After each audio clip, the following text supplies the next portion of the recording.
Hello दोस्तों, मैं हूं आपकी अपनी नेहा शर्मा।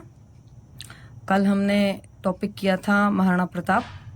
महाराणा प्रताप कैसे साहसी वीर योद्धा थे, कहाँ उनका जन्म हुआ था, उनके पिता का नाम, उनकी माँ का नाम, उनका बचपन का नाम और हल्दी घाटी युद्ध के बारे में, और हल्दी घाटी युद्ध के क्या कॉन्सिक्वेंसेस रहे वो भी मैंने आपको बताया था, और किस तरीके से आजीवन महाराणा प्रताप पे अकबर अपना आधिपत्य नहीं कर पाया। और उसके बाद कुछ क्वेश्चंस थे जो मैंने आपसे किए थे। तो पहला सवाल ये था, महाराणा प्रताप को किस नाम से पुकारा जाता था? महाराणा प्रताप को कीका नाम से बुलाया जाता था। उनके बचपन का नाम कीका था। महाराणा का जन्म कब और कहाँ हुआ? महाराणा का जन्म 1540 ईस्वी में कुंभलगढ़ में हुआ। उनके पिता का नाम महाराणा उदय सिंह। हल्दी घाटी का युद्ध कब हुआ था? हल्दी घाटी का युद्ध 1576 ईस्वी में। और महाराणा की मृत्यु जनवरी 19 1597 ईस्वी में। मैं एक अनुरोध करूंगी आपसे, एक रिक्वेस्ट है मेरी कि जो मैं बोलती हूँ जो चीज़ें, ये पॉसिबल नहीं है कि सभी चीज़ें लिख के आपको दी जाएं। और जो कुछ चीज़ें ऐसी होती हैं जो लिखी नहीं होती हैं, सिर्फ बोली जाती हैं, तो आप कृपया करके वीडियो को ध्यान से सुन के जो चीज़ें बताई जा रही होती हैं उनको भी लिखने का प्रयास किया कीजिए। तो चलिए, आज हमारा अगला जो टॉपिक शुरू होता है, हमारी 8th क्लास की जो SST है और उसका जो हिस्ट्री का पहला चैप्टर है वो आज खत्म हो जाएगा। और उसी भाग को आगे बढ़ाते हुए अकबर के बाद जो तख्त पे बैठा उसका नाम था Jahangir. 1605 to 1627 AD, after the death of Akbar in 1605 AD, Salim ascended the throne as Jahangir. Akbar की मृत्यु के बाद सलीम ने 1605 में तख्त पे कब्जा कर लिया।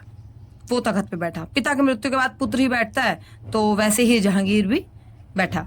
आप यहाँ कहेंगे कि सलीम नाम आया है, तो मैं आपको बता देना चाहती हूँ जहांगीर का नाम सलीम है।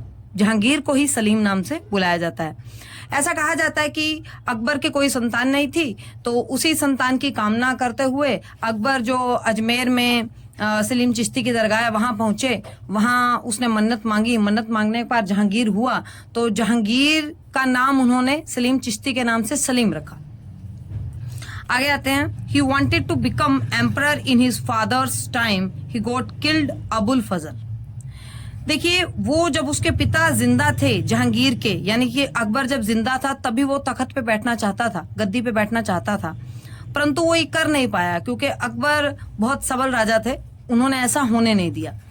अबुल फजल अकबर के समय के, अकबर के दरबार के कवि थे जिन्होंने अकबरनामा भी लिखी। अकबरनामा में अबुल फजल ने अकबर के बारे में काफी चीजें बताई हुई हैं। और आगे, Jahangir beloved wife was Nur Jahan and the influence of Nur Jahan on governance was visible in his every decision. Jahangir को नूरजहां पसंद आ गई। जहांगीर की काफी पत्नियां थी, 8-10 बीवियां थी उसकी। तो उसका एक सिपह सालार था, सूबेदार था, उसकी बीवी थी नूरजहां। नूरजहां का सही नाम मेहरुनिसा था। ये जहांगीर ने इसको उपाधि दी नूरजहां की। जहांगीर को नूरजहां पसंद आई और जहांगीर ने नूरजहां से जबरदस्ती, कहते हैं, निकाह कर लिया।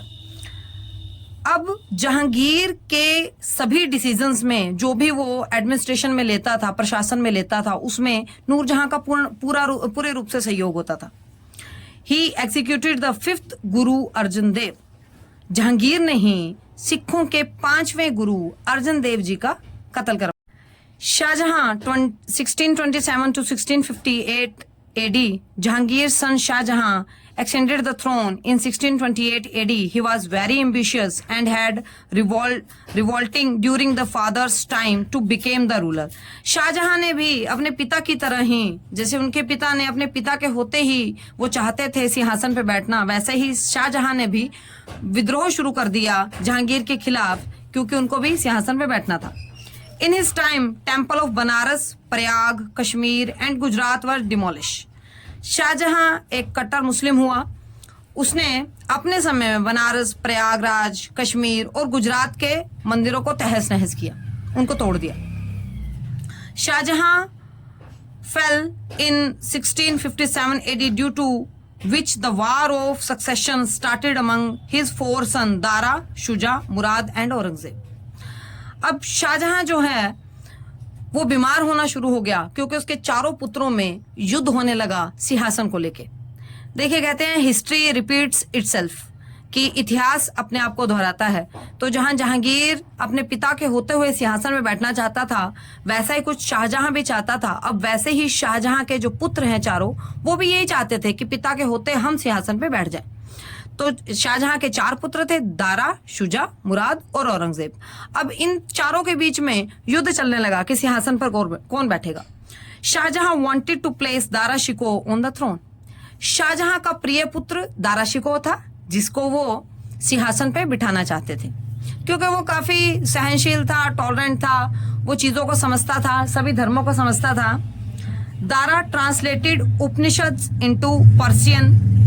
दारा ने ही उपनिषद का अनुवाद किया फारसी भाषा में। But Aurangzeb defeated all his brother and killed them, put him father in prison and become emperor.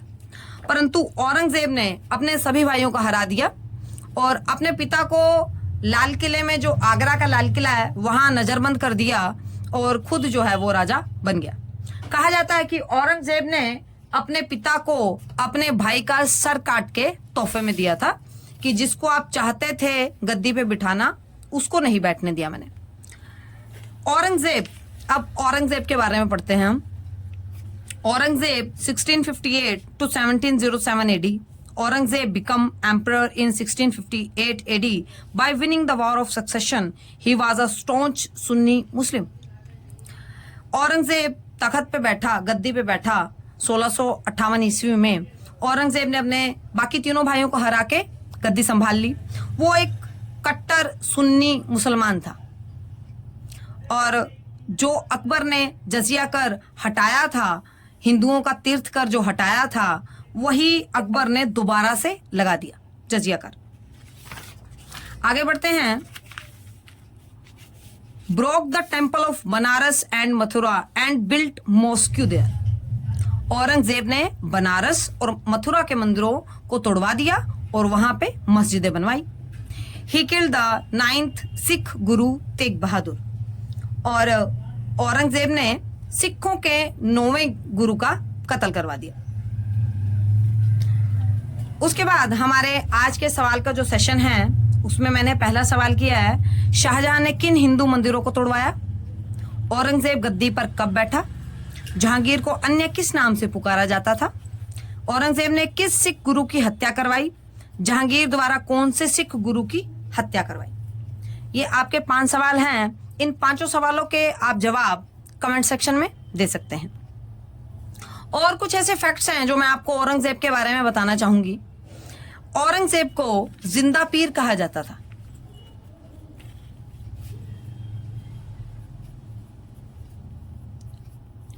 Aurangzeb को जिंदा पीर कहा जाता था।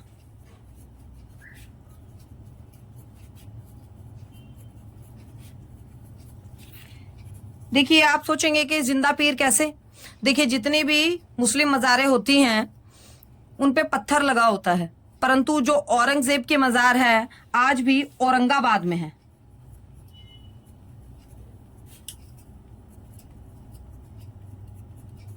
औरंगाबाद, महाराष्ट्र में।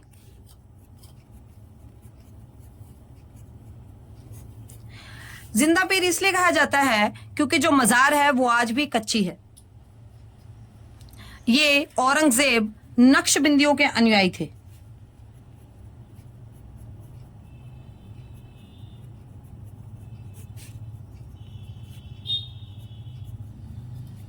नक्शबंदी एक सूफी मत था, ये उसके अनुयायी थे, परंतु नक्शबंदी काफी कट्टर हुए। देखिए, बाकी सभी सूफी जितने भी संत हुए वो संगीत से बहुत प्यार करते थे, पर नक्शबंदियों में ऐसा कोई भी काम नहीं किया जाता था। तो ये कुछ इंपॉर्टेंट चीजें थी औरंगजेब के बारे में जो मैंने आपको बता दी हैं। आज के लिए इतना ही। धन्यवाद। जय हिंद।